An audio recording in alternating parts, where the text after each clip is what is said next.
World, it's your boy VeeAye with the Just My Thought Podcast, Ep5.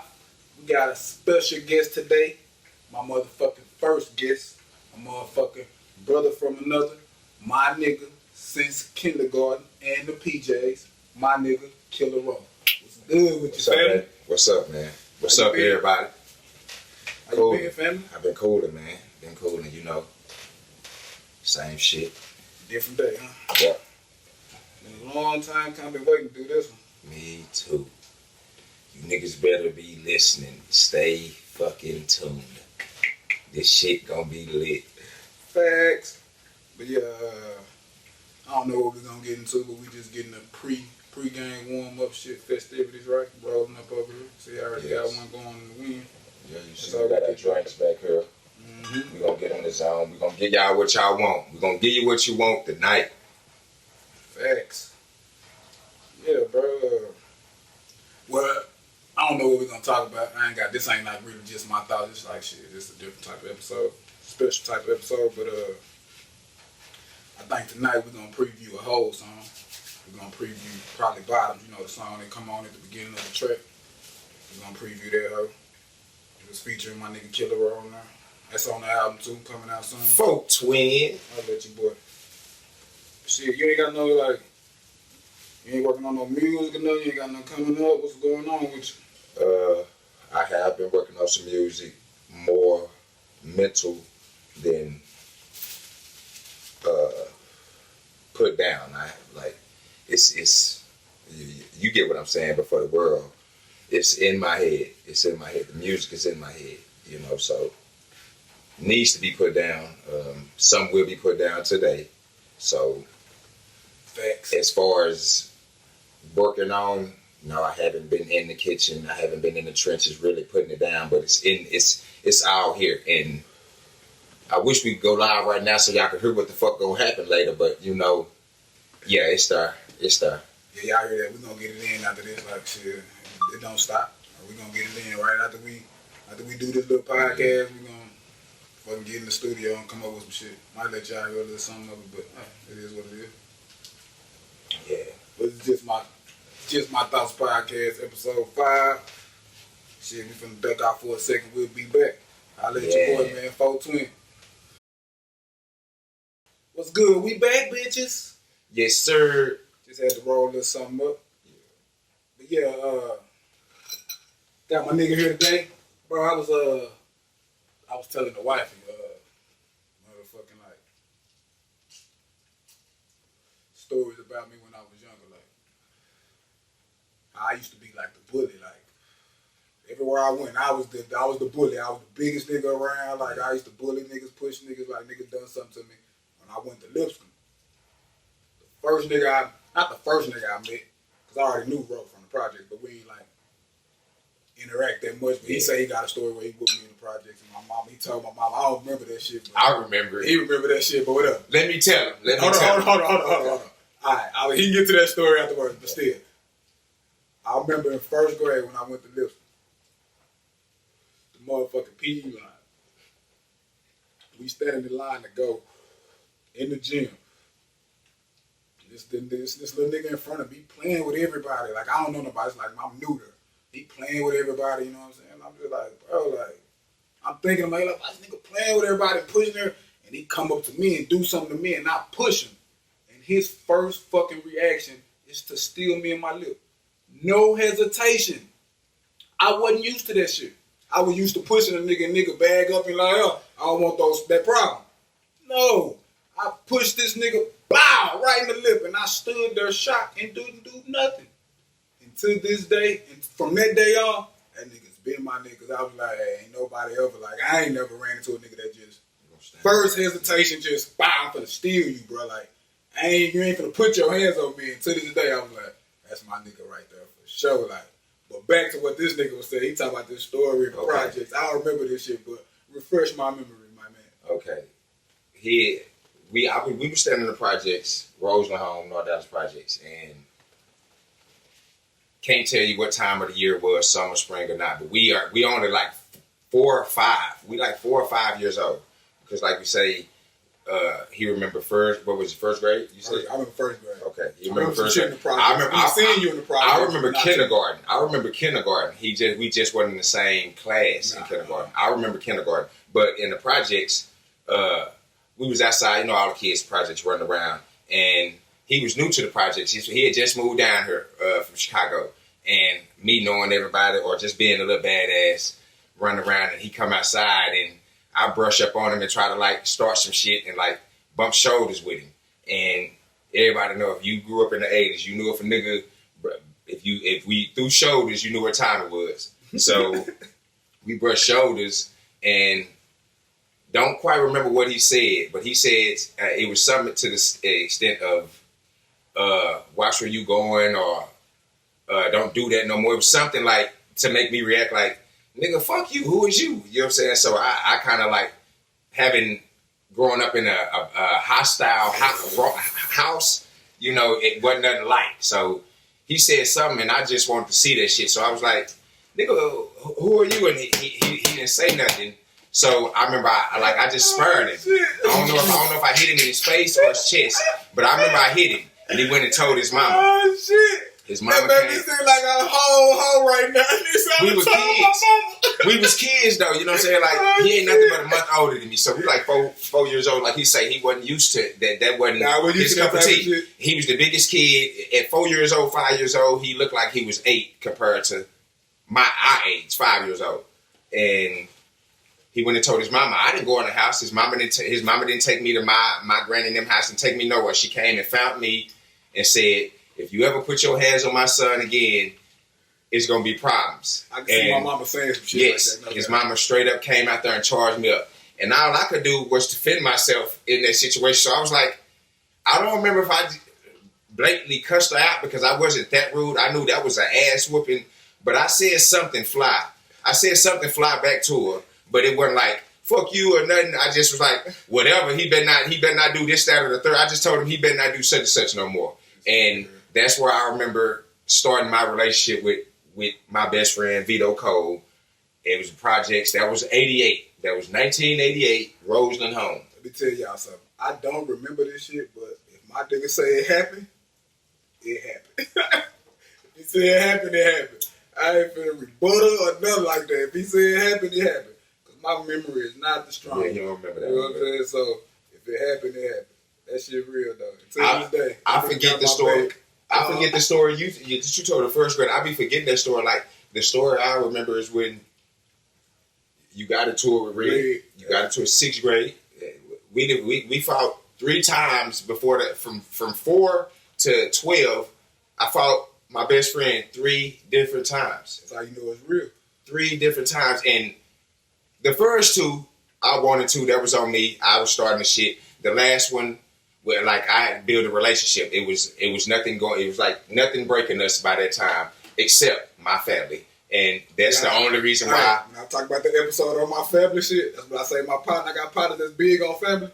That ain't one of them. Like, he huge on family. This is family right here, man. This is family. Facts, Ain't no ifs, ands, or buts about it. We got 2 different DNAs, but you think you try him, you try me. So I say I got friends that I consider my close family.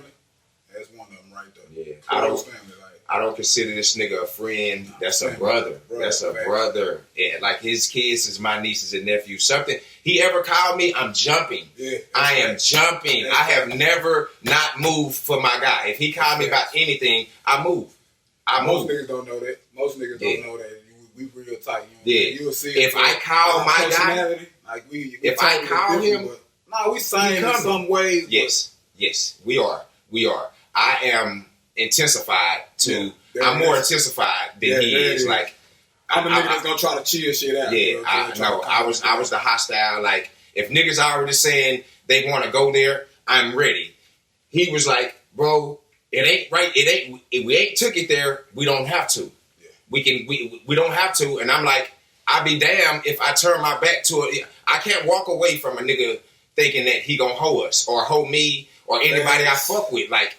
I take that ass whooping for me and our minds before you think you can hold me, my people, charge us up, disrespect us in any form or fashion. So, like I say, that's family. his family is my family. So I don't have too many partners that's not flesh and blood that is family to me, because they whole family is mine, and I can't take on too many more, because if they call me, all of your people are my people, and I can't have 15 partners because I ain't gonna never be able to get no rest jumping for everybody, because I'm jumping for all my niggas that call me. And it's only a handful of us. It's only a handful of us. So if you're not in that handful, I'm not jumping for you. He's speaking straight up. All facts. I done told him, I done told the handful of partners of mine that I call family, I done told all of them, your partners are yours. Facts. Are yours. Facts. They not mine. Please do not call me for nothing he get into it with that he calls you about or whatever. That's not my partner. I'm jumping for you. I'm not jumping for them. I don't have it in me to be the protector of another family when I already feel like I'm protecting mine, yours, and the other 4 families that I love dearly. So now, shit, bro. like I say, it's only that way because I know he's the same way. I wouldn't be the nigga that's gonna jump for him if he ain't gonna jump for me. Like, that's the 3 fights that we had, the fights that we've had against other niggas built that relationship that, hey, if anybody you need, or if it's any time you need somebody, you know who you can call. And it's been that with both of us our whole life. Like, I tell niggas all the time, I'm glad that nigga's on my team. I'm glad he's on my team and not the opposition. Because, bro, don't let the look fool you, my nigga, or the goofiness. Like, bro, about that shit. That's knowing yourself. I've always known myself since a kid. I've been that same nigga since elementary. I play too much still today. It's all play. But niggas will take it serious. And when you take it serious, I'll let you know I was playing. And if you take my kindness for weakness and think the playing is just fugazi, I'm serious too. I don't never mean to take shit to the highest point. But don't get me wrong, I'm ready to go there. But anything, Fred. If you want to shoot pistols, he with it. If you want to just box, he with it. If you want to put on the gloves and box, he with it. If you want to talk out the disagreement y'all got, he with it. If you want to swing bats, he with it. Anything you with, he with. That's it. So long as it's be fair. prepared I'm equal with all of it. You know what I'm saying? Like, I will have my pistol. If you want to fight, I'm gonna fight. You won't have to worry about seeing no pistol. If you want to have bats, but you want to fight before bats, I'll fight whatever you want to do, long as it's equal. If I show up and say, nigga, let's throw these hands. Now, don't get me wrong, you might have your pistol. And I'm not going to be shit out of luck, though. I will not be handicapped. But you'll never have to worry about me running to a gun for getting my ass whooped or whooping somebody's ass. 9 times out of 10, I'm running to a gun because another nigga can't take an ass whooping. That's all. That's all. I'm good from the shoulders. I've always been. I don't mind taking the ass whooping if that ass whooping is going to come. It hasn't yet. And I plan to, like, I'm glad this nigga's on my team. Like, they'll say, I'm glad Ro on my side. No, nigga, I'm glad y'all on my side, because it was probably good that I was that hothead earlier, because I've solidified myself now that people do know. But I don't want to be that guy because I got kids. His kids are my nieces and nephews. My other partner's kids are my nieces and nephews, and I can't keep getting on ass because I have to be here for people. So I understand I got a bigger purpose. Got something more to lose. Yeah, I got a bigger purpose. So I try and I ask to not get on people's ass yet. But please do not try that. Please, yeah, like, please don't. Like, y'all gonna be like, yeah, I'm gonna try that, nigga. That'll be the day. Speaking on that, my nigga used to box. He still got it. Not still. He has hands. But tell him when you say, because a lot of niggas that know us or know me, when it comes to that, they think I took training. They think I had a train. Like, don't get me wrong, I had a trainer later in life, in my 20s. And that's when I said I'm going to leave it alone because I didn't get to do it like I wanted to as a child. But coming up, like you said, get back to your point of me boxing, everything I took on as far as boxing, I learned myself. My daddy boxed, but didn't teach me nothing. But yes, I boxed and loved boxing like no other. I kept boxing gloves in my locker. And niggas wanted it was for me. But even for my partners, they had problems with somebody. Nigga, put the gloves on. Go put the gloves on. Y'all ain't gotta put y'all paws on nobody. Put the gloves on. What speaking on that boxing shit, why'd you not pursue that shit more?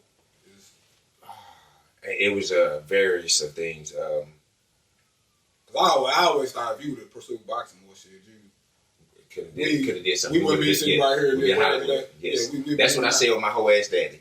And life has its own bag of tricks. And what it was for me was when I was boxing when we was young, taking it serious. My dad didn't want me to box. Period. I would box at the Bars and Girls Club every day, and it was at that time. I wasn't boxing with people we were beefing with people. We just and we would come up. We just put the gloves on. Yeah, nigga slap box or without slap boxing because niggas took that serious. Put the gloves on, go from there, and that was the end of it. Niggas shook hands after boxing. It was cool at the end of that, but I took it real serious, and my daddy didn't want me taking it as serious because he was like so worried about. Niggas ain't boxing these days. Niggas shooting and killing each other. He wasn't understanding or even paying attention to what we were saying about me boxing at the Bars and Girls Club. The shit was, we put mats down. It was legit. We wasn't street fighting. There wasn't no street boxing or none of that. It was all fair game. It wasn't nothing wrong about it. But my daddy didn't want me to box, bro. And he was adamant about that. And coming up, my daddy stayed with my granny. My granny is my legal guardian. And he had a big say-so because he was the only man in the house. So my daddy was like daddy to all the siblings, cousins, brothers and sisters, anybody that's my cousins and brothers and sisters, my daddy was like their daddy to a certain extent. They looked up to Pee Wee. And my granny let him rock with that. My daddy got locked up for like 3 years. So my granny tried to let me pursue it. And when I was trying to, the Boys and Girls Club didn't have enough fighters. I was the only nigga trying to do it at the Boys and Girls Club where we was at. So I would either have to go to like Oak Cliff, go to some other Boys and Girls Club to train, and I didn't have no way over there. You know, we walked to the club. Yes, I would have. And I tried to pursue it when we got older. Even when Big Mike was doing it, I was going to the gym. If I could have took it serious at that time, I would have kept going. But Mike was picking me up. I didn't have my own set of transportation at the time. Dude wanted me to box over there. Like, he told me, come up here, bro. Like, I'm not going to charge you to train you or nothing, but I want to get you down to a certain way that I want you to start fighting here. Nice. And I remember that shit. Yeah. I remember you going to train with like a month straight, huh? Yes. Like every day you end up going that hoe. And you said when you first got there, nigga didn't want you to box with it. He want you like just shadow boxing, like to get you. That shit crazy, bro. Yeah. He put me in the ring with a dude one time. I remember you telling. He put me in the ring with a dude, and me and the dude not knowing, you never know who you're going to get in the ring with. But when people in the gym working out, you know what I'm saying, you build relationships. Now, this nigga I had only known for maybe about two or 3 days. I think he had probably been going to the gym, but I had not seen him the whole time I was going until like maybe that week before we started boxing. And I think he was just there more for the training. He wasn't trying to like be a pro or take it serious. He just wanted to get footwork down, know some left, right, all that type of shit, because we would talk training together, like hitting the weights, speed bag, heavy bag. You know, you want to have a partner to do shit with because it makes you go harder. You know what I'm saying?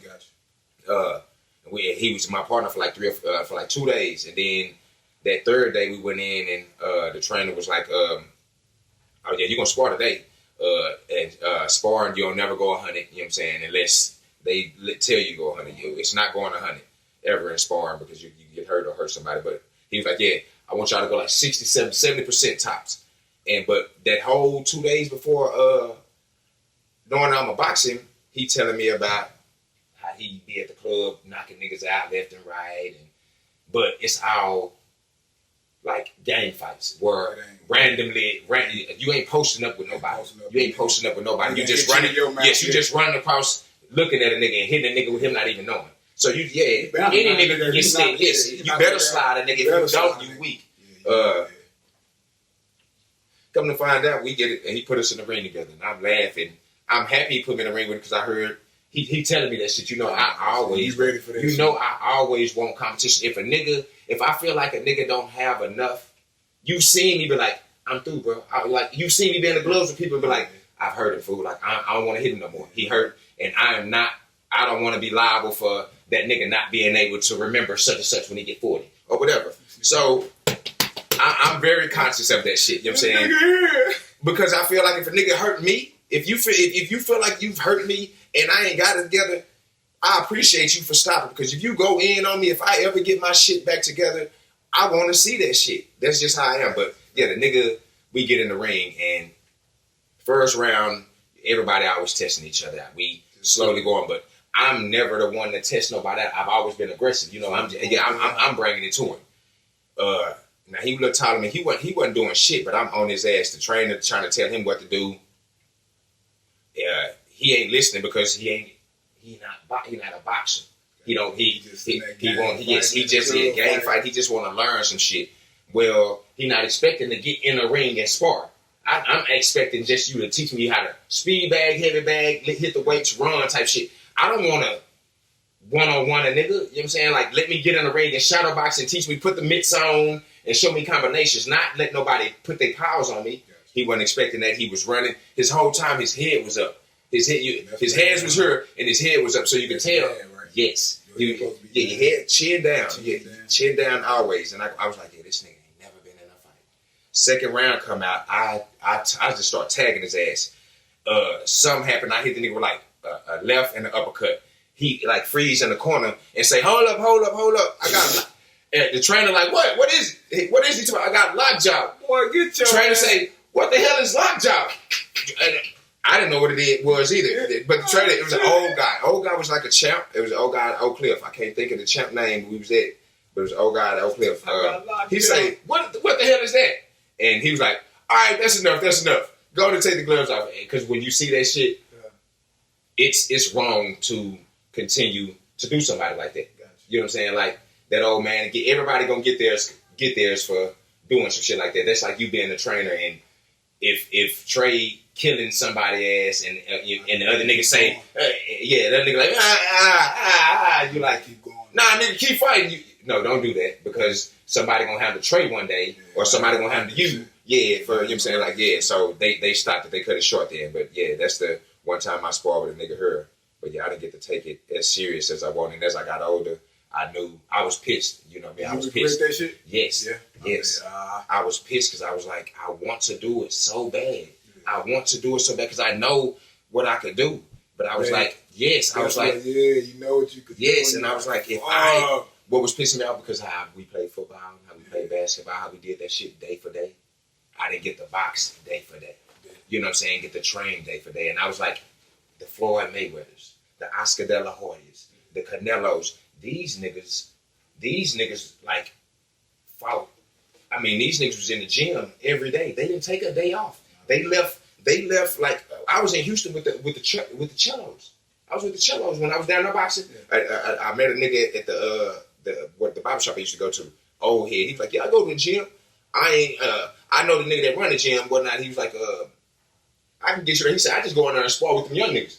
I just take some steam out of my old lady, piss me off. I like just still being active and doing this shit. You know what I'm saying? He was like, I don't always spar, but if they need somebody to spar with, hell yeah, throw me in the ring. You know what I'm saying? But I just go up there to work out. You know what I'm saying?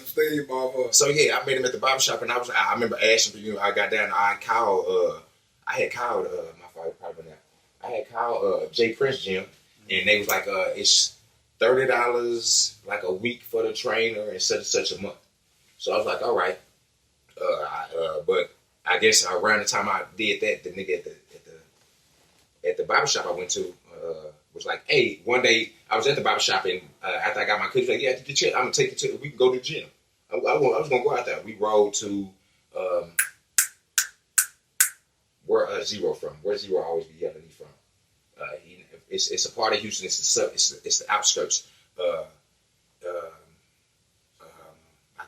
It'll come to me, but it's past Pearland and all that. He took me out there.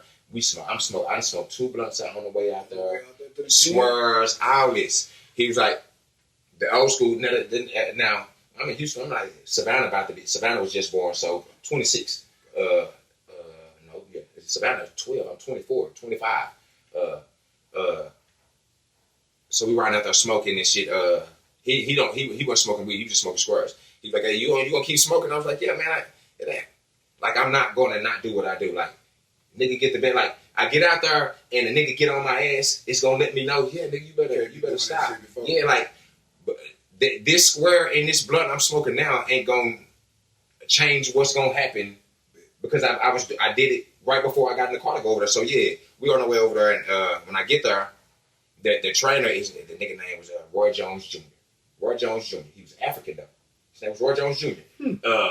Who had been in the gym? Vander had been in the gym. They have pictures of everybody they fuck with.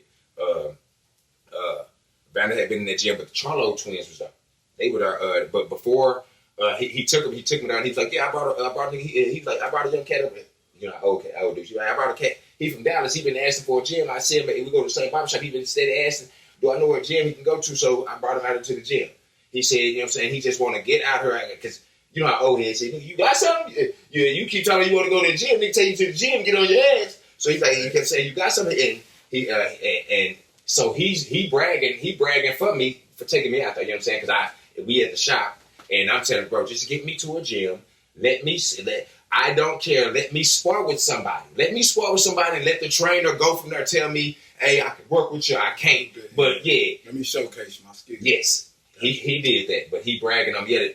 Yeah, the cat from Dallas, he said, you know, the niggas out there in Dallas got something. He said he want to spar. So the trainer was like, all right, I'll put him in the ring. But he got to go run. And I had to run 3 miles. 3 miles. Everybody run. Like the gym, like everybody, whoever had their sessions at 7 o'clock, we got out there at 7. It was like 12 of us on the trail. Via, you know I ain't ran like that. Bro, I ain't never. That's cross country. You remember I hated cross country. I used to be like, how do these motherfuckers just be? Yes, but it was a trail. Hell yes. Them niggas was back in the gym at least 20 minutes before me. 20 minutes before me, like the old cat that was with me. The old cat that was with me, he ran with me because it's a trail. I didn't know the trail, but the trail, it was across the street from the gym, but it's a long trail that takes you up like 3 miles and back up to where they at. Ran that trail, took off on pace. You know me, I always take off with everybody. thinking I'm a keep up. These niggas been doing this shit. They in the gym 20 minutes before I get back. So I finally get back and he was like, what you weigh? I was like, I'm about 160, 165. He said, all right, come over here, get on the scale. He put me on the scale. I'm 157, 158. The old head, he say, he get on the old head. He say, well, you told me about 170 pounds. I was finna put him in. He still put me in the ring with the nigga. He was gonna put me in the ring with. He said, all right. How many rounds? He said, how many rounds you think you can go? I was like, I don't know, maybe 3. But he seen that I'm 20 minutes behind everybody else. You know what I'm saying? Like, nigga, you are nowhere in shape. You know what I'm saying? So. The old school say, hell yeah, no. He asked me, he said, you can do 3 rounds? I said, I don't know. But yeah, let's do 3. The old school nigga say, yeah, let him do 3 rounds. He told me, hell, man, shut up. You don't know how much shape this nigga, he might die. I put him in the ring. We ain't gonna do that. I'm gonna see how he look. You know what I'm saying? First round, go. He put me in the ring with a nigga that's 187. Holy shit. He put me in the ring with a nigga that's 187. Huge as fuck. Yes. But to me, it's not because, you know, I ain't never fought nobody my size. Gotcha. So, you know what I'm saying? Like, looking at him, it's like, okay, yeah, typical nigga. You know what I'm saying? Like, so, he was about my height, maybe an inch shorter than me, but you know what I'm saying? He was a little stout. First round, and usually when you go to a gym, niggas in the gym don't expect it. He don't know me from shit, and he'll be like sometimes your own trainer get somebody from another gym to come over there and spar your guys. You know what I'm saying? Like, you know how Jesse do his boys and he'll get other gyms. You know what I'm saying? Like, it was that. So he don't know. And I already knew that in my head. I was like, he probably thinking, I got something. I'm in another gym. He don't know if his trainer then had me come over here to try to serve him up. So first round. Yes, I'm thinking that, like, I know maybe the first 2 rounds, I would look good because he going to be trying to feel me out. You know what I'm saying? Just to be like, this nigga may be in the box. This nigga could be boxing for the last 10 years. He don't know me from shit. He don't know shit about me. Exactly. So, and that's how you got to take it. If you have been training for 2-3 years and a nigga that you ain't seen in your gym for a day come in, you got to be like, that nigga, he putting him in the ring the first day the first day I ever walked in that gym, he put me in the ring. So you got to be like, oh, the nigga got something. He got something. So first round, I look great. Moving, feet together, but you know, beginning of something, you always feel good to start. I'm tagging him, but you know how I don't like to have my hands up on it. But he ain't doing too much of nothing. Second round, he go to feeling himself. Are you winded or you tired more? Or I'm winded. I'm winded. The winded and the tired is like all the effects of being able to move, throw punches is catching up now. It's catching up. Like I ran the 3 miles, ran everything, got him in. I probably threw all my best punches the first round. First round. Second round, come out, my hands up, but they dropped further than what they was the first round. He's recognizing it. He go to the door, little shit. He packed, jabbing me. Head just doing this. Head. All I see is the ceiling. Every time he not hitting my nose. He's not hitting my mouth. He hitting the top of my forehead. Dow. That's where you pose it? Yeah. You want them to look up because the cross, when you throw the jab, you want that to go up for this one to become, when the head coming back down for you to cross, when it's coming back down, this is coming straight chin, mouth area. So it's jab, bam. So it's a lot of detail in this. Yes. That shit make a lot of sense. The jab, yeah. Nigga, like, he ain't gonna come up. As soon as he come down, he get somebody to be blink or his eyes open, bitch. That bitch coming. Yes. So you better, if you can take that jab, I guess you can take the jab and weave like this nigga from here with this jab and it's crossing to come. Yes. If you can take a punch. Yes. You better hope the cross ain't coming. You better hope it ain't. You get the back end of the jab. You don't get the whole jab. You get the whole jab and it throws your head back and you taking a step and it's bagging you up because he's taking a step with that cross. So he, you know what I'm saying? Like if your head go up and you ain't bagging up with it, if your head just go up and you in place, you're dropping when that cross comes because you didn't even give yourself room because he turning them hips. He turning everything into that right. Your head gotta go up. That's why niggas always talking about utilize that jab. Yes. Utilize that jab. Because it sets up everything I understand it, but like now that what you saying that make a lot more sense. Look at it like this. If you remember paying attention to like some of the best fighters, think about Floyd. You ever go back and watch some of his fights? Watch some of the greater fights, some of the best fighters. I remember you've seen Zab do it. I've seen Sunya, who is it? Sugar Shane. I've seen Oscar do it like a lot. It's more of the lighter classes. It's not heavyweights they do it. It's more of middleweights and under. Yeah, it's middleweights. No doubt. But you ever see a lot of them? They be throwing a punch and moving. Like you'll see Floyd throw a jab and be moving to the right.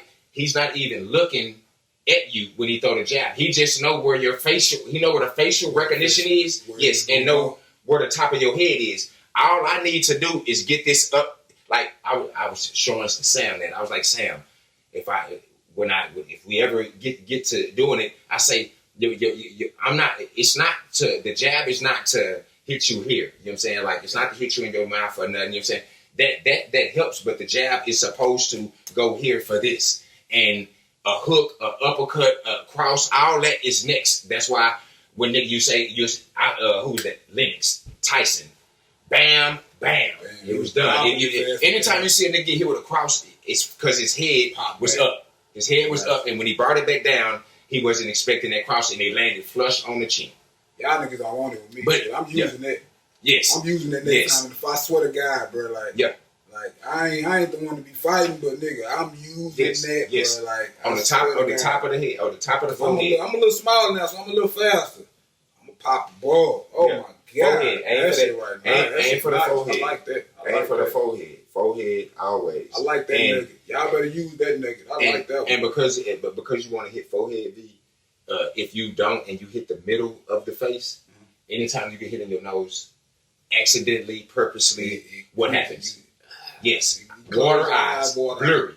You get blurry. So, like I say, jabs should be eye up. It's supposed to be forehead, but nose up. Yeah, you want to hit a nigga at the top of his nose. Yeah, because if it touches anything, exactly like the thump on your nose. If you accidentally thump yourself on your nose, or a nigga tap you on your nose accidentally, you still gonna frown up, eyes or get watery. Imagine 20% of a punch. I have like 50% of a punch touch your nose, touch the middle.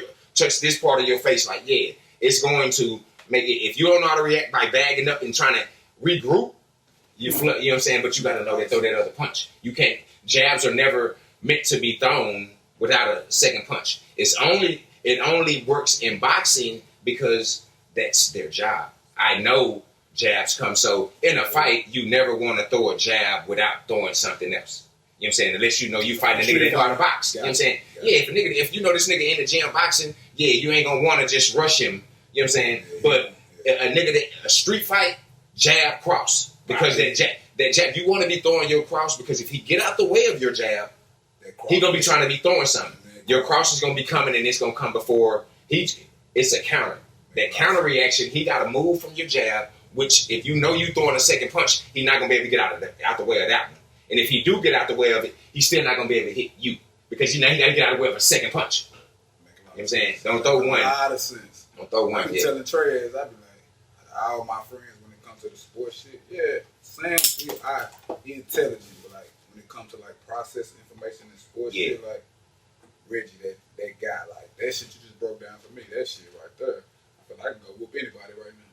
Like no, but and like that's you remember crazy, bro. You remember ever since we've been coming up, I would say like fighting and boxing was like playing a game. It was like fight night to me. Like remember I used to say, boy, like it comes so easy to me because I know what you can and cannot do. In the midst of throwing right hand, left hand, hook up, you know what I'm saying? You can only do so much. And if I can see what you're doing, if I have a clue, like I'm a process everything you can do with your left hand. You might go to trying to, your left hand might come from here. It might come from here, and I might say that could be a hook, a jab, or whatever. All that is in play. I don't know which one it is, but one of those are coming. So I know how to get out the way of either one of those. That's about to happen. So I'm going to get out the way of that, knowing, okay, this is what's going to happen. I'm not going to wait to see, okay, is this going to be a jab, or is he going to bring it lump? No, I just know once this arm come out, he's handicapped all over here. I can do whatever I want to this side because he can't throw across his body with his right hand. If he throw his right hand, if he stand right footed and he stand the opposite way and this right hand come out first, if I get on this side, he better run the fuck away from me now because you fucked. You fucked like you just left everything open. Look, everything is open. Small details count. Don't be thinking about the small shit, y'all. The small details. Yeah. That's with everything. Your women. Yeah.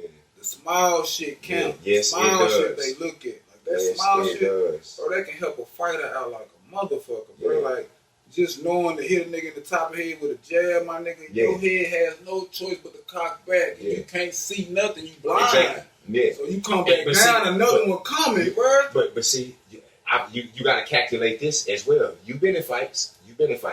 Okay, if you throwing that jab at a nigga head, and what most niggas trying to do, if the nigga's not the aggressive coming towards you, and y'all get the post up, and you gonna walk toward, you get to walk a nigga down. But if you throwing the first punch, if I get to throw the first punch at a nigga, what do you think what are the first two reactions you think he's going to do if I throw the first punch? Weave. Okay, and how is he gonna weave?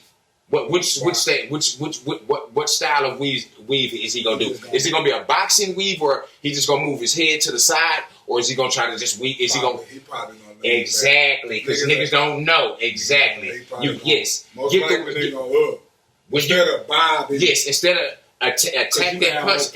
Exactly. More power with coming to it. Yes, coming to him. So Tyson, my daddy, like that generation of boxing, them Joe Frazier's, them Marvin Haglers, those like them niggas, like they trainers taught them how to get out the way of punches when a nigga was being the aggressor. Like Jordan would be the aggressor, but when you was throwing punches, he was coming to you doing this. You know what I'm saying? My daddy was great at that. Like I used to try to slap box with him, like, and it's intimidating for a nigga to get right up under you. Yes, because you are out of there. Like he's too close for comfort, and what you throwing ain't landing, so you're done. You know what I'm saying? But like you said, a nigga gonna weave upward. If he weave upward, like I say, you never throw a jab without a second punch.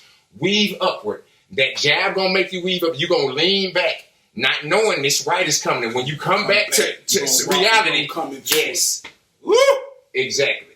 Exactly. So I can't the wait jabs, till boxing come back on so I can watch this type of shit. The jab helps in every form of fashion, especially in a street fight. Like I say, niggas ain't gonna bob or punch. You throw a jab, a nigga ain't gonna move like this or move sideways. Yes, he gonna try to get it. Yeah, exactly. You lean away from me, and you remember what I love. Nigga lean away from me. I'm gonna go body shots. I know where your strength is. But yeah, shit, that lead into the segue of motherfucker. Oh, man, I don't know. I might change my little opinion on that shit. We always talk about you and Sam boxing.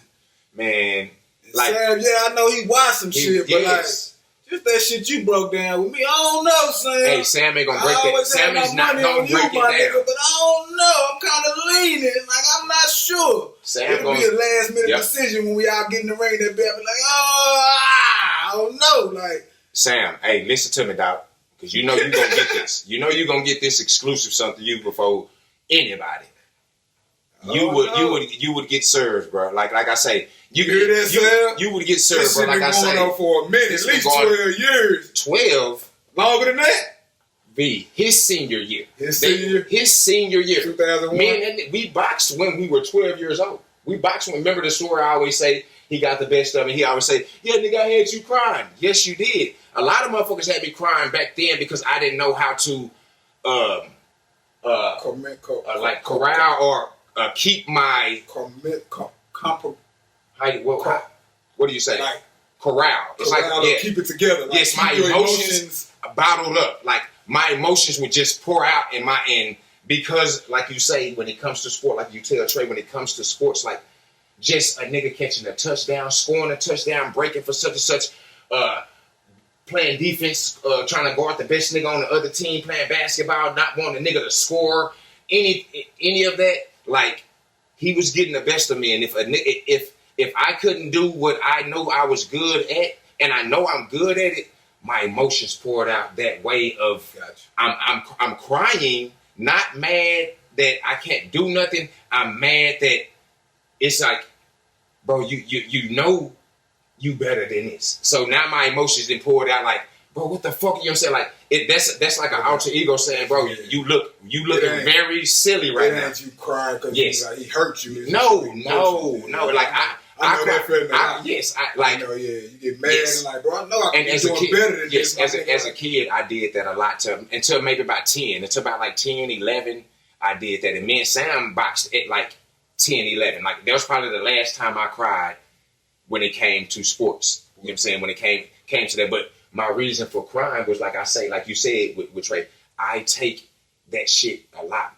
I take it a lot more serious, or I try to how we supposed to study in books. When it came to football, I studied football. You knew I wasn't the fastest, but I knew how to make a play.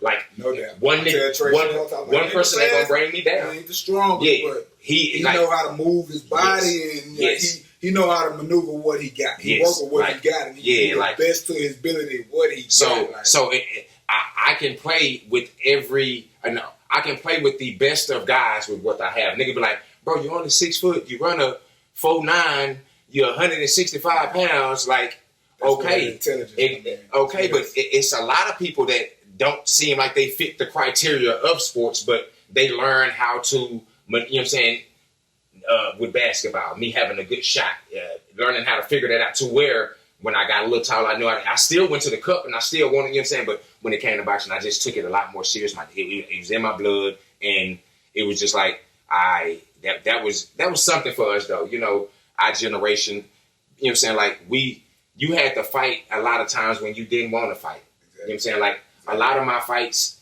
were we family, bro. You know, a lot of my fights were due to Red. I had a lot of elementary fights. Shout out to Red. Red, appreciate you, bro, because it's another reason why I got some good hands, because I had to fight yo battles.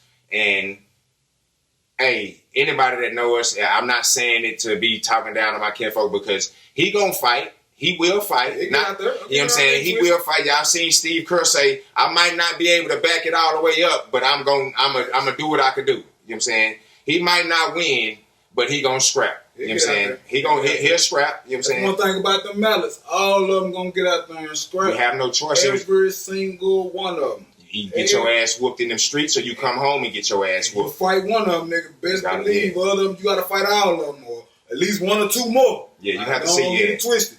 Yeah, it ain't. Don't get it twisted. But even with us, you think of some more. You think like the Moors. The Moors. They fought. The Weavers. The Weavers. You know what I'm saying? You know what I'm saying? But like you say, like that's another reason for me being able to fight. Like hearing my daddy box. I get to see his Golden Glove championship letterman and the 2 years. I get to see that shit. And yeah, I'm boxing at the club and I get kudos for, damn bro, you got something. But the OGs are making me fight for random reasons. You know how we got older and little niggas will piss you off. You know what I'm saying? They making me fight little niggas. You know what I'm saying? Anybody that came from another hood, that nigga Dewberry. Anybody that come from anywhere outside out of the city, they this, they that, claim, yeah, hey, I got somebody for them. I got somebody, we go right in the locker room. And I couldn't, like I used to try not to get in some of those fights, but you got to remember, like like how Sam say Funker. You know how Sam, when we bring up Funker, you bring up Funker, Sam would be like, shit, that's why I ain't fuck with that nigga.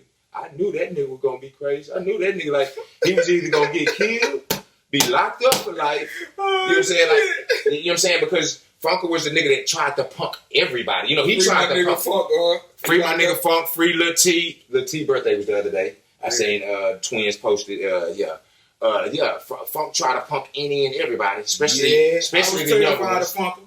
Remember, I never was. Remember, I was terrified of Funker, boy. Remember, he played 12 and under football. Yes. Remember, he was their quarterback. Yes. Me and him would damn near fight every day because when we had to scrimmage them niggas, bro. If I did something hard, nigga, like, you knew you had to see it at the end of practice. Funker might have to practice, bro. Like, bitch ass nigga. Yes, I want to see his ass. Like, all day in practice, Funker had a thing. I'm glad I'm on his team. Funker had a thing. He threw the ball like Randall Cunningham. He always put his arm up like this and launched that hoe, so he would leave his ribs. Hey, I played linebacker at 10 years old. I was like, I'm a hard-hitting little nigga. So it was me and Moose, and it was hard for niggas to catch me at the time. I was quick. I'm slow now, but as a kid, I was one of the quicker kids. So, yeah, I'm playing linebacker. I get through the whole every day in practice and fuck Funker ribs up. And he be like, nigga, I'm gonna beat your bitch ass. Oh, well, nigga, you just have to see me. Nigga, quit leaving your shit open. Run, get the fuck away from me and throw the ball. Like, I'm gonna play football to the fullest. You called me a hoe with him. I was like, all right, I got you, Funk. I ain't finna hit you, my nigga. Do your thing, bro. Funker was one, like I say, I never feared Funk. It was the group. It was now when you got Funk, Black, Red, Renzo, like, you know what I'm saying? You know they click tight. So when one of them niggas was bothered with a little nigga, all of them didn't like that little nigga or something. You know what I'm saying? Like that little nigga did something, all of them to be like, yeah, hell yeah, put Reggie on his ass. And we would be in the boys' locker room. It would be me at 8, 9, 10, 11, 12 to about 12 with them. And they were, when we were 8, they were 13, 14, 15. You know what I'm saying? Each year, they 5 years older than us. They did take them age. My cousin, you know what I'm saying? More than age. They having me fight at least twice a week, 3 times a week, some random nigga. Not a fight that I pick. I be in, you know how we split the days of the 7 and 8 year olds in the game room. You know what I'm saying? I would be someone, come get on that nigga ass, and I'd be like, man, I ain't finna fight this. Funk could be the first one. We're gonna beat your bitch ass if you don't get up. Like, what? And this is what I used to say. I used to be like, bro, I'm 9. Y'all 13, 14, y'all gonna jump me because I don't want to fight. Bro, you better beat his ass. So it was always, all right. It was always, all right. Like, I am not finna take getting jumped. And you know me, I'm not snitching. I'm not running. So I wasn't telling my daddy, Deontay, Warren, none of them that, oh, these niggas talking about jumping me if I don't fight this little nigga. You know what I'm saying? You know, I don't mind fighting. But still. Motherfucking, just being a good football player that got me out of some shit one time. Like, my mom used to send me to the store. We used to stay in Buckingham on gas. Mama sent me that $1 million. It was like 9 o'clock at night. She sent me to the store to get something. I don't know what it was, but I'm walking through there by myself. But I got my Wildcat jersey on. What year is this? Whatever number I had, 38. Yeah, so sophomore year. That was when No, it was the boys club. Oh, boys club. Boys club. I had 38. That was y'all 10 and under year. 10 under year. I'm walking to the store. I'm going to the store. And when I get around, I walk a certain way. And it's dark, my nigga. I get around this corner, and I see about 6 or 7 niggas coming my way. I'm already like, fuck, nigga. I'm like, wait, you said you had your Wildcat jersey on? My Wildcat. My Boys and Girls Club. My Boys and Girls Club. My Wildcat. What Yeah, we was Wildcats. Yeah, I had that jersey. I'm just trying to remember because it may have been 11 or 12 because it was number 38. It may have been your first 11, your first 12 and under year. Okay, well, because we was able to take our jerseys. I passed on our first 10 and under year. I'm walking my nigga like I'm trying to get to the store and I see like 6 or 7 niggas come around. I'm like, fuck. So them niggas say something to me like, "What's up, little nigga?" No, I ain't know who it was. They say he's a black. All black. But when I get closer, I see who he is. I see Funker, somebody else, bro. But they on our side of town. So I'm like, what the fuck y'all niggas doing over here? You know what I'm saying? Like, they like, what's up, little nigga? On the other side of the bridge. And I'm like, what's good? And they like, shit, what you finna get into? And I'm like, and I'm just going to the store. And they like, leave that nigga alone, bro. He the running back for the club, my nigga. He cold in the bitch. Leave that nigga alone. 4 touchdowns a week, 5 touchdowns a week. And I was like, ooh, wait, nigga, they could have took the law. They could have took the stamps. All this shit, nigga, I could have been laid out over here, bro. And when I got back home, my mama wasn't going to believe that and say I spent the money playing arcades and I was going to get another ass whooping. But nigga, I guess I was good enough. Nigga was like, nah, that's a little running back, my nigga. Like, let him ride, my nigga. I don't know. He was like, shit, we'll see you at practice tomorrow. And I was like, oh my God, thank you, God, I'm good at running back, my nigga. But like, it was that you were good at running back, but at the same time, you know what I'm saying, like, they knew them knowing who you were. And like, if Funker didn't know you for like you say, if it wasn't Funker, no doubt, they were drilling you. They were drilling me. Like for them to even come towards you and be like, "Hey, little nigga," like exactly, y'all was trying to get into something. If y'all didn't know who I was, if I was some no name nigga around here that y'all didn't know, y'all was finna come go in my pockets and take everything I had. Put on my running back burners, boy. Bro, I was prepared to put them hoes on because I was like, these niggas get me, but that nigga Funk, one of them niggas was like, I know that little nigga, bro. He the running back for the boys. He down the club, like, he good, let him go. Let him ride, bro. Yeah. And I was like, oh my God, my nigga. I ain't tell my mom about that shit, but like, nigga, that shit had me spooked, nigga, because I ain't really get into shit like that, you know what I'm saying? And just knowing them niggas and knowing how they was, bro, like, yeah, that shit kind of spooked me. It was a wake-up call for you. It was a wake-up call for you. But at the same time, like, you knew of it because you heard, you heard of it, but it was the first time it was like presented to you. Head on, nigga, like nobody around, nigga, like it's gonna get. I ain't got nobody the shit talk back with me, the fight back with me. No. I'm on my fucking own, so I have to either. Well, remember that track I said, you better. I say you. What I say, you better. Well, I say you better be ready to leave a nigga bloody nose or get ghost. You better be ready. You know what I'm saying? How we come up, if a nigga said something to you, if a nigga was if people walked up, if anybody walked up to you, it was already a hostile situation. Okay. People, we walked past each other. If a nigga came to you and was like, say, if a nigga say to you, that means if I don't know you, nigga, we running that shit. We running that shit. Yeah, it was, that was your first encounter on your own with niggas trying to see but you, like I said, you solidified yourself by being a cold running back at the Boys and Girls Club. You know what I'm saying? If you didn't play football or be a running back and was going to the club, if like you say, if me and Red didn't walk down there and say, V, come play football, my nigga. Exactly. You know what I'm saying? If that didn't happen and your mama sent you out there and you was just a regular nigga going to Lipscomb and back, they would have seen that. Yeah, you would have had to see that. You would have told us, yeah, fool, you know, fucking there, like.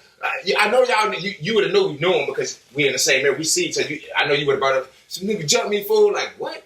Like, and you would have. You know what I'm saying? That would have been some fucked up shit because but still, like you say, it was good. You was at the club and niggas was able to recognize you because if one nigga didn't recognize you, it could have been bad. Yeah, like you could be a totally different nigga today. Totally different nigga. Like that could have made you be like, all right, that's how. I can go this way or I can go this way. Like, nigga, I ain't finna take this shit no more, nigga. Y'all got me fucked up. Like, nah, that shit went totally different. Hey, but my partner, I only say my partner, my brother keeps saying he glad I'm on his side. Like, he ain't with the shit. You know what I'm saying? Like, he with the shit just as much as I am. You know what I'm saying? Like, I could like fucking be on chill mode. I could, like, it's been times where I've been like, studying niggas don't even know what the fuck they getting into. And he ain't studying it. You know what I'm saying? He ain't studying it, but it wears on him, the more a motherfucker's running their mouth. Yeah. Now, usually a motherfucker running their mouth with me, I want to see it off the rip. Soon as what's up? What's up? You know what I'm saying? He'll let the what's up ride, and it could be 5 more minutes of you just running your mouth. He might let it be 10 more minutes. You know what I'm saying? He might let you call him a bitch once. It ain't gonna happen twice. And I've never said, I've seen it happen once in a situation where he say, I'm not gonna. This is the only way it happens. You gonna call him a bitch, and he gonna tell you, I'm not gonna be no more of those. Don't you call me another one? I want to see that. So I'm not saying he's taking being called a bitch. He's just letting you know that's the last time you're gonna call me a bitch. You say it again, I want to see that shit. So off the rip, he ain't. That's where he ain't letting me get to bitch. Yeah. Like, bro ain't letting me get to bitch. Just what's up, nigga? What's up? Let's get it. Like you want to, like I'm off the porch soon as you off the porch. Like it's there. Like I say, he's with that shit. Like if it's been times where I fall back and be like, yeah, and he like, and I didn't have to be like, man, if you let the niggas make it. Where he was like, nah, for the niggas keep running their mouths and such like, okay, and it's funny to me because I'm where he's usually at, and I be like, look at my night, he finna be ready to turn this nigga off the bone, and I'm more in chill. And when I'm at that point, I gotta take the good with the ugly and the bad as well, and it'll be him saying, nigga, you like that shit cool. The nigga said like, it ain't cool, V. It ain't cool, but I'm sorry. This one time. The spirit, what spirit got over me to be you today? I'm you today. And you me. You know what I'm saying? Like today you want to get dead on this nigga ass. And any other day I want to get on the nigga ass, you telling me, bro, it ain't worth it, fool. It ain't worth it, bro.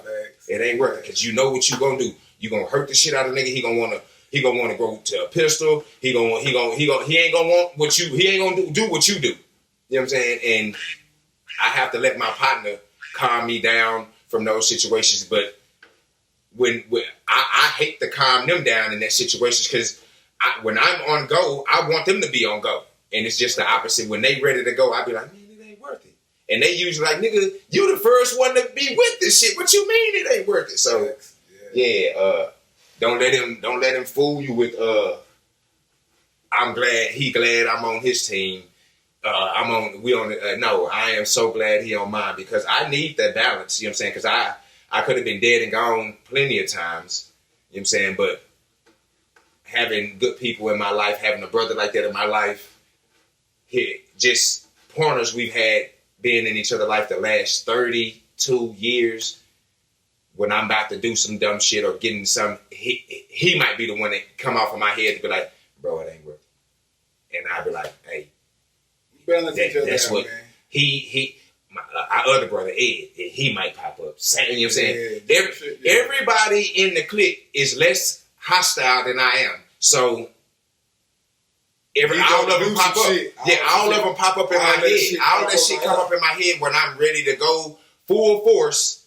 I hear every single person that loves me the most say, bro, you do that shit, you gonna need Savannah, Papa, and Drew, or you gonna get killed. You know what I'm saying? You gonna put us all on the mission. You know what I'm saying? Like don't put that on us. You know what I'm saying? And I have to man up and say, yeah, all right. You know what I'm saying? If I do it, and a lot of times I do it. I tell them about it later. Like, yeah, bro, I got on this nigga ass yesterday. For what? Yeah, you know what I'm saying? Like I'm not. You know what I'm saying? Like I'm not calling.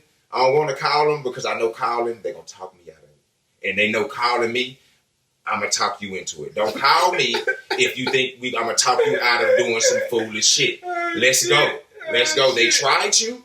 They made you feel a certain way. They have to feel it. It is what it is. If you feel that way and you want to do something, let's go do it. But yeah, I'm there. Don't call me and be like, what should I do? What you want to do? What you want to do, let's go do that. Don't call me and say, tell me something to not want to go that way. I don't know, because if I felt the way you felt, I might be wanting to do something dumb, and I'm gonna do it.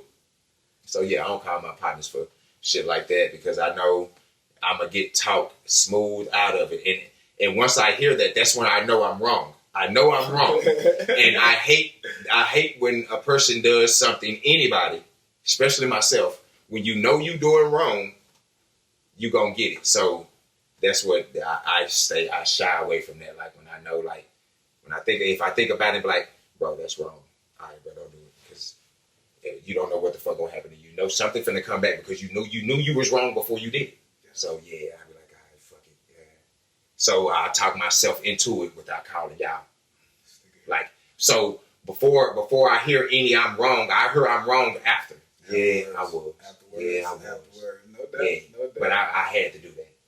Man, we don't been an hour. We finna take a little break. Yes. But we gonna preview. We still ain't forgot to preview our song. We gonna preview Bottoms real quick when we come back. But yeah, that's featuring Killa Ro. When we come back, we gonna do that. But shit, we've been podding, motherfucker. Y'all gonna enjoy this. Yeah, y'all gonna enjoy this.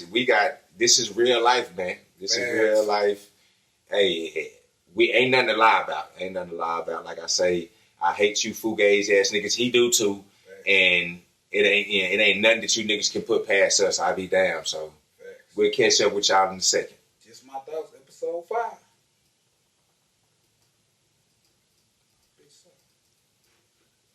They probably did.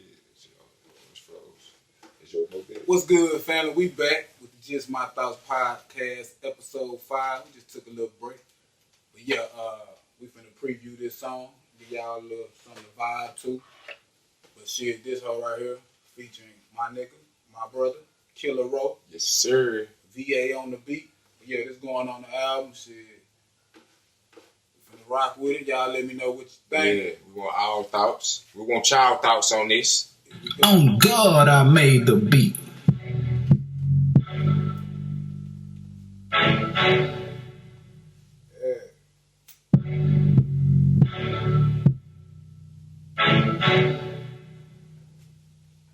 We came from the bottom, every day we out starving. We lift up to the guys, with the commas multiplying. When the laws come around, niggas know to keep silent. No matter the conditions, I adjust to any climate. Watch the rents come out, when the cheese come around. I fucks with the homies that you're scared to be around.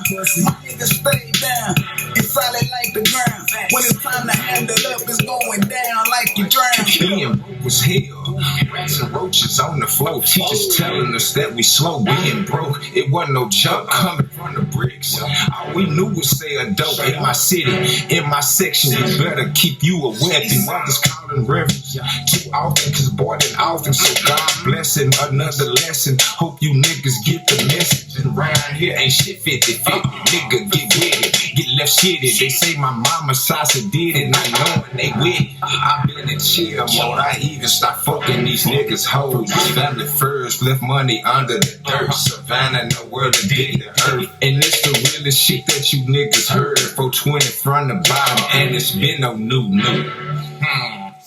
We came from the bottom, every day we out starving.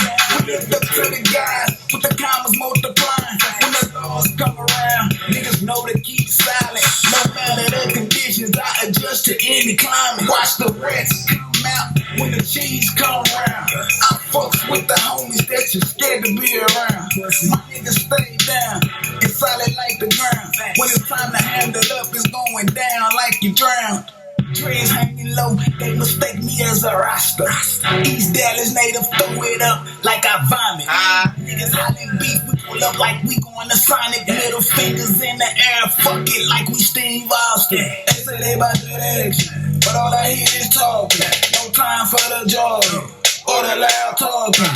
Call that shit stalling, or dead men walking. You talking all that shit, it's like you looking for a coffee.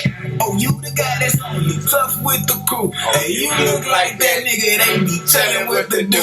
Niggas turn soft as tissue when they in a real pickle. Now you got a real issue staring at this full nickel like, nigga, I should kill you. My dog's ready to sick you. We came from the bottom, every day we out starving. We lift up to the guys, with the commas multiplying. When the laws come around, niggas know to keep silent. No matter the conditions, I adjust to any climate. Watch the rents come out, when the cheese come around. I fucks with the homies like the ground. When it's time to handle up, it's going down like you drown. Shit. East side, bitch, that's 420. We want y'all thoughts, yeah.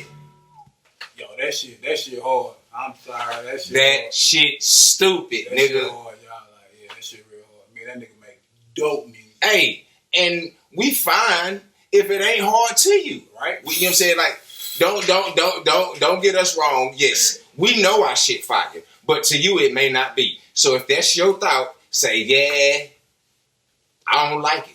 Fine and dandy. We don't care. Yeah, no big deal. it's something that we got that you like. You just might not like that one. That's fine and dandy. Exactly. That's fine and dandy. You know, everything ain't for everybody. You know, Facts. I'm not the one to take no shit. It's some people do. Everything ain't for everybody. So I get that clearly. So yeah, we want all y'all thoughts, but truth be told, y'all know that motherfucker stupid. Dumb. 420 In this bitch. from the bottom, dog. Like he said, previewed that right there for you niggas to give us and you women to give us y'all input on it. And if y'all paying any attention, which y'all are to this podcast of my nigga VeeAye and just his thoughts, y'all understand where we coming from when we say from the bottom. We telling y'all Roseland Home Projects. We come from the projects. 4 years old. Facts. 88. It was 4 years old was 87. I say 4, but you know what I'm saying? I want to be realistic and say 5, but I remember at 5, we was at Lipscomb. We was in school at 5. So, and we was on Gaston by then. You know what I'm saying? We was on Gaston, so we had to be 4 if we made the project. So that was 8. I say 88, trying to, I like put it school terms, but what I remember, it was 87 when I met my guy. So that's from the bottom to now. You know, I don't know fucking 2 other homeboys that can say they've had the same homeboy for 32, it would be 32 years this year. 32 years. You had 32 years, you could say y'all see each other weekly. Y'all talk weekly. You know what I'm saying? Your kids is like his kids. You know what I'm saying? Because ain't nothing gonna happen to him. He ain't gonna let him get away with shit. You can't get nothing over him now. It ain't, oh, you can do this shit with me and not with your daddy. No, you ain't finna do. If you don't do that shit with your daddy, you damn sure ain't doing it with me. So that's it. That's from the bottom. That's from the bottom. You know, like his mama, my mama, his brother, my brother, his issues, my issues, and vice versa. Woo! Most niggas don't have that. Nah. Niggas be jealous of that situation. They are. They very much so are. Because niggas only been cool with niggas for 4-5 years. If that. I know, like, when, like, I come around, like, I go to where you be, and niggas don't really know me. Like, they don't know, like, that me and you, like, really close. Yes. Like, they'll say, like, yeah, nigga cool with that nigga. Like, nah, you just don't know my nigga. Like, that's my brother, nigga. That's family. Like, same thing when I bring around new people. Like, they're like, oh, nah, nigga, like, now see, he get that before you get anything, my nigga. Like, now see, the people that you may bring me around are people you are just not meeting. You may have known them for some time. You know what I'm saying? A year, 6 months, 2 years before I meet them. You know what I'm saying? Like, yeah, because you don't want to bring them around your family, nobody yet until you. I know you're just not that open. You'll be cordial with a nigga. If you met a nigga at work, you'll be cool with a nigga for damn near a year before, or if not longer, before you say, hey, you gonna come on my house for the drinks? You want to go out? We can chill, do some other shit. Nigga, I come to your spot. Yeah, it ain't gonna be, hey, you smoke? You come on my, we smoke? No, that ain't happening. You know what I'm saying? Facts. But you know what I'm saying? Like I said, it takes time for you to let a nigga in to that point, and within that time, you've known a nigga a year, and you telling me, bro, nigga cool, fool, he's straight, fool. You know what I'm saying? And you know me, I'm still like, V. No, nobody's cool. Nobody's cool. Like it's been you're cool when it's 30-something years. You know, I'm still looking at it. I'm still looking at everybody like they trying to get something from us. You ain't put in the work. You ain't put Exactly. in the relationship. Exactly. Like to be that close. Yeah, like and until we do some dirt, I don't fuck with you like that. Like and it's not to say, oh, I want to have dirt on you. No, I want to know you gonna get down with me. I want to know we gonna get down. If we in a situation and I'm throwing my shit up and ready, and I turn my back to see if you on my backside and ain't nobody there. Oh no, oh no. I'm going for what I'm going for, but I better not ever see you again, ever. But see, I don't put myself in them situations, you know. But still, like you say, when you come around with niggas but niggas that know me, like if I post shit, you don't see me like Y called me the other day. I was talking about a nigga that he fucking with, you know what I'm saying? Like, and he was like, man, why I keep running across whole ass niggas, fool? Like, and I was like, because you keep allowing it. You're not fucking with niggas. I say, why? Like, why? I look at I look at why like I look at Jeffrey. You know what I'm saying? You know what I'm saying? Like I think I'm closer. I think I'm closer with both. I'm closer with Jeffrey. I'm closer with Jeffrey, but I don't look at them too different. Too different. Like I'm jumping for Jeffrey. Jeffrey called me, said you whatever. I'm jumping for why. You know what I'm saying? Like that. Like, but that's a part of your immediate family, which is my immediate family. Like how I fuck with why we grew up together. This is the same. Like the nigga stayed at the apartments next to me. We played. He came and went swimming every day in my apartments. Like my granny fed him. You know what I'm saying? Like my granny would feed you. You come spend the night or whatever. I could go to your house and eat. It was like that. You know what I'm saying? So I was like, bro, it's not nothing you can tell me. You can't put on for me. I know you. You know what I'm saying? Like Red. You know what I'm saying? Like how we know Red. You know what I'm saying? Red get around us and go to bro. You putting on for the wrong motherfucker. We know exactly. Yeah. So yeah, like he was telling me like, yeah, I keep running. I was like, bro, because you keep fucking with. I say, who is? I say, tell me who you gonna see me with outside of V, Sam, Ed, Adam, Josh, and Josh and Adam ain't gonna be in the picture unless we all together. Exactly. You know what I'm saying? Like Josh may be in the picture if it's me, you, and Sam. Yeah. You know what I'm saying? But Ed will be there too. You know what I'm saying? Adam may be missing. But if it's not y'all, who is it? Yeah. Who is it? You answer that. Yeah. Nobody. You right. You know what I'm saying? So I asked myself, who do you see me with? I say, I tell niggas that, bro, like you ain't finna. If I don't, at least one of my niggas, bro. Yeah, like, if I'm out, I ain't just with no random niggas that I ain't been around. No. I'm not with one them. Of my niggas, yeah, bro. I'm not with nobody. You remember how I used to go to the club? You know what I'm saying? Sometimes you wouldn't go, or it'll be a random night. I want to go, or I go by my damn self and see motherfuckers in there. I tell you, I see such a home at the club. Yeah. Who you go with? By myself. Yeah. Yes, like, but I coming up. You know what I'm saying? How we come up. Like I fear nothing but that man above, and still, you know what I'm saying? Like I can walk alone. A lot of people can't. A lot of niggas can't. A lot of bitches can't. They can't walk alone. They need a partner. Not knowing if that motherfucker gonna ride with them or not. They just need, come on, ride with me. Come with me. Let's go. You know what I'm saying? Nigga pay for somebody to go to the club. Get them drunk. Get them high. Just so somebody with them because they can't walk alone. Or that's scary. Like that's like you a scary person, and you're not scary like to be around. You just scared. You just scared. You know what I'm saying? Like you don't know you. You know what I'm saying? If you can't be comfortable in your own skin wherever you go, by yourself or with somebody, you're gonna be out here. You fighting a tough battle, dog. That's a tough battle. Yeah, King, my nigga. Yeah. When you get through your situation, start coming out more, my nigga. Like start coming out with the fam more, my nigga. Like, we ain't doing shit but this. We ain't doing shit but this. Chopping just it up. in a different spot. Yeah. Just out of California. That's it. Reminiscing. His issues be my issues, and it's my issues because when I run across it, I've had a brother that has went through something that I haven't went through yet that can forewarn me, guide me on some shit. Like, you know what I'm saying? Like how he come to me about like what I told him. He's like, bro, that's exactly why I called you, fool, because I knew you was gonna tell me the realest shit. No doubt. The realest shit. I talked to him the other day when I went over there. He said, yeah, I finally talked to her. I said, I know. I bet.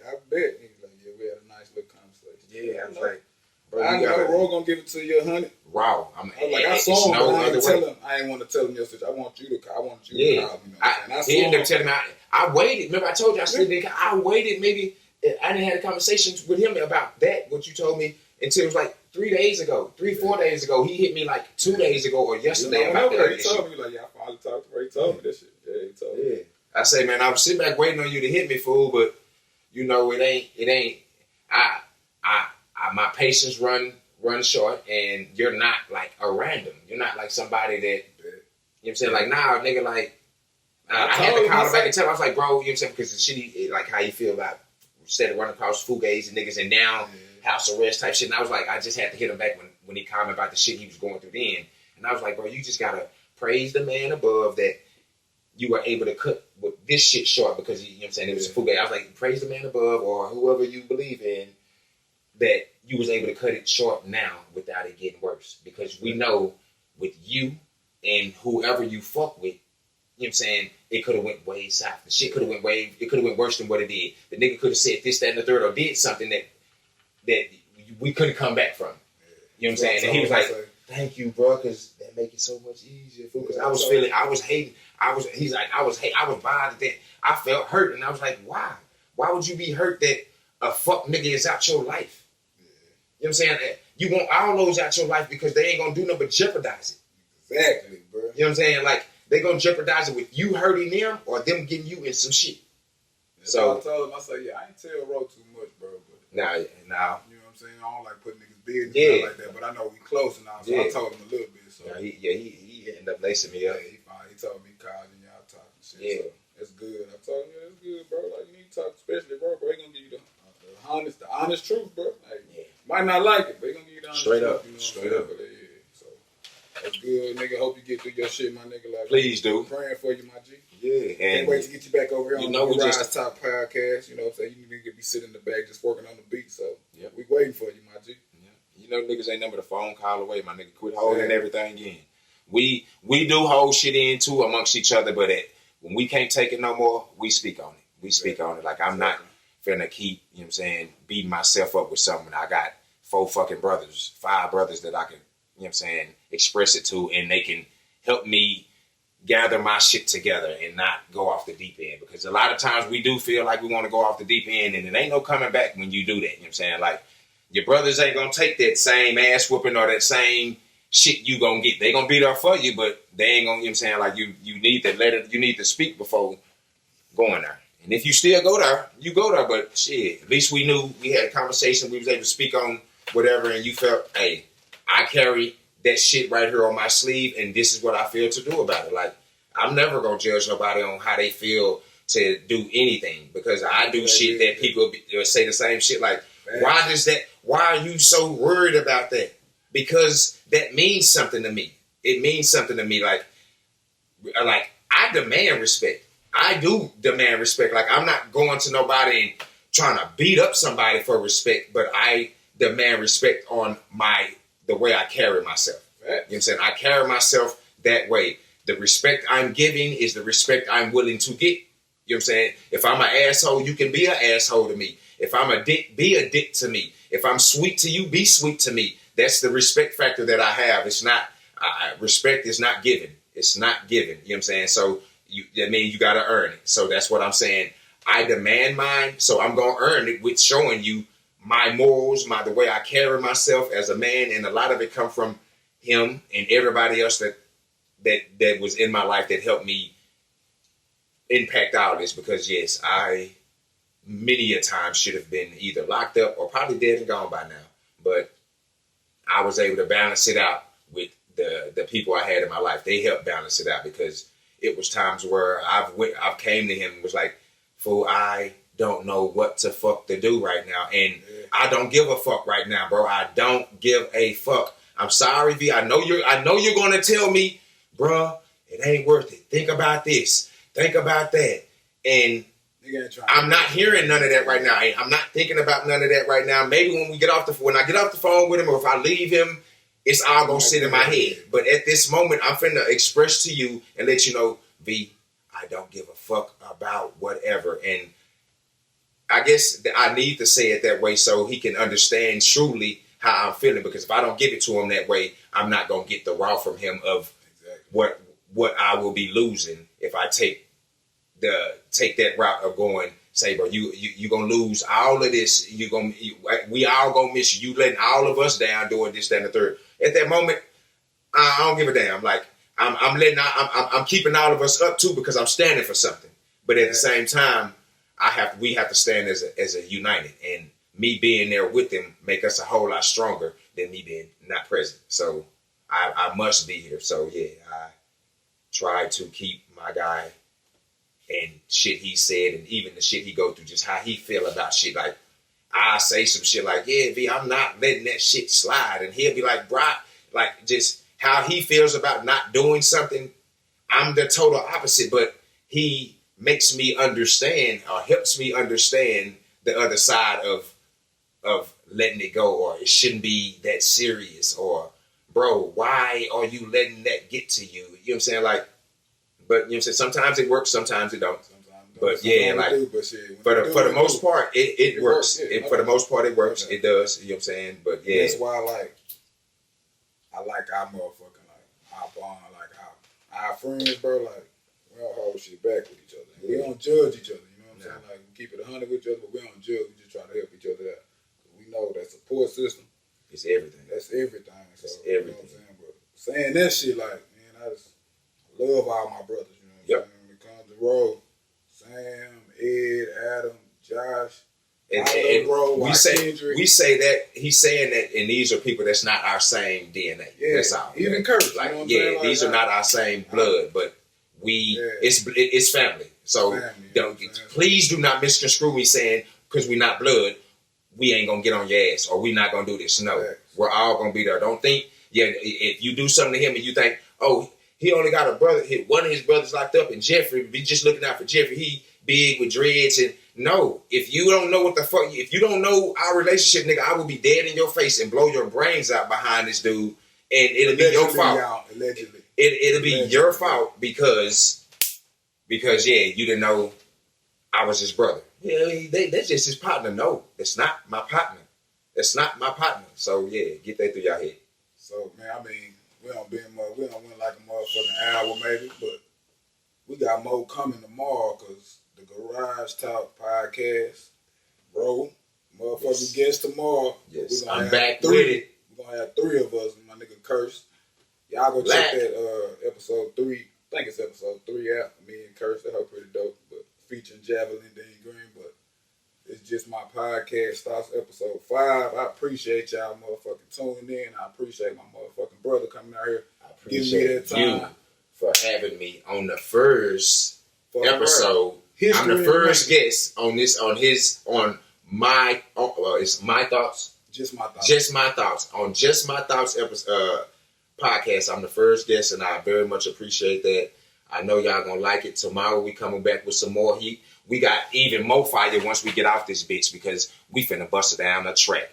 Right. And y'all will hear about that at another time. But yes, appreciate y'all for checking in. Please leave all comments, thoughts under YouTube, Facebook, Instagram. 4Twin is here. We ain't going nowhere. VeeAye, Killa Ro, episode 5. Just my thoughts. Hey, hit that subscribe button if you like the content. If not, keep it moving. 4Twin, holla at your boy. We came from the bottom. Every day we out starving. We looked up to the guys with the commas multiplying. When the laws come around, niggas know to keep silent. No matter the conditions, I adjust to any climate. Watch the rats come out when the cheese come around. I fucks with the homies that you're scared to be around. My niggas stay down and solid like the ground. When it's time to handle up, it's going down like you drown.